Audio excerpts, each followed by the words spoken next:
Tutoriel rapide de l'application libre et gratuite Digidoc de la Digital, qui est un traitement de texte collaboratif sans création de compte.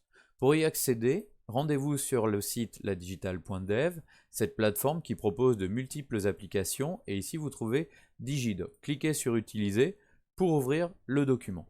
Pas de création de compte, vous cliquez sur Créer un document collaboratif directement. Vous patientez et vous arrivez dans l'éditeur. Très peu d'options, c'est une application simple. Première chose, vous identifiez. Ici, par exemple, vous allez mettre votre prénom et choisir la couleur qui correspondra à vos écritures en tant qu'auteur. Par exemple, un bleu clair, et vous validez.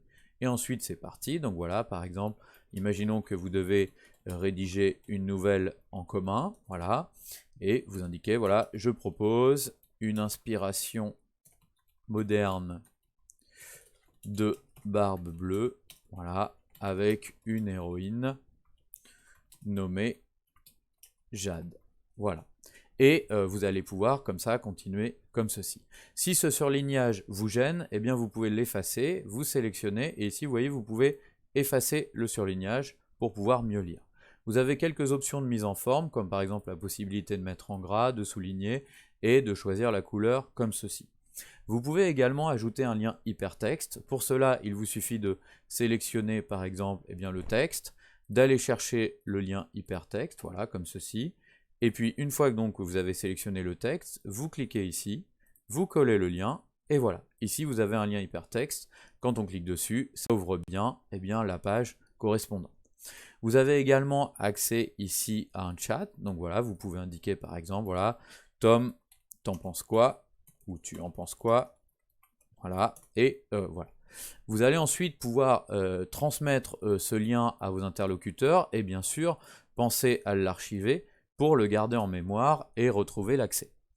Alors, vous allez donc transmettre ce lien à un interlocuteur, voilà ici par exemple, qui va à son tour pouvoir compléter ce document puisqu'on est dans cette logique collaborative.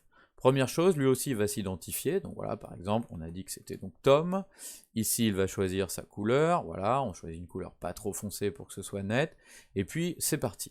Première chose, il peut vous répondre, voilà, ok, je regarde tout de suite, voilà, et il va pouvoir commenter. Oui, c'est une bonne idée, voilà. Et il peut également éventuellement annoter vos propositions.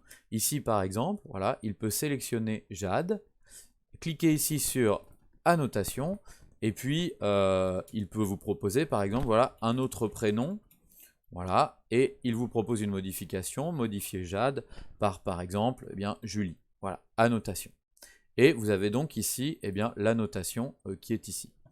Vous, vous allez avoir accès évidemment à ceci, et lorsque vous cliquez ici, vous pouvez lui répondre, c'est OK, voilà, et vous cliquez sur appliquer la proposition, et Jade, va être transformée par Julie, c'est-à-dire par la proposition qui a été faite. Donc vous voyez, comme ça, vous pouvez échanger librement avec des options d'annotation sur le côté, que vous pouvez d'ailleurs annuler, vous voyez, si vous le souhaitez, ou éventuellement rétablir.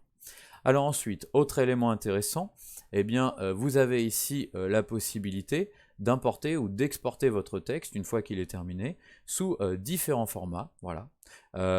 Et vous pouvez par exemple le récupérer par exemple en PDF, voilà, et vous avez comme ça votre texte au format PDF que vous pouvez imprimer, etc.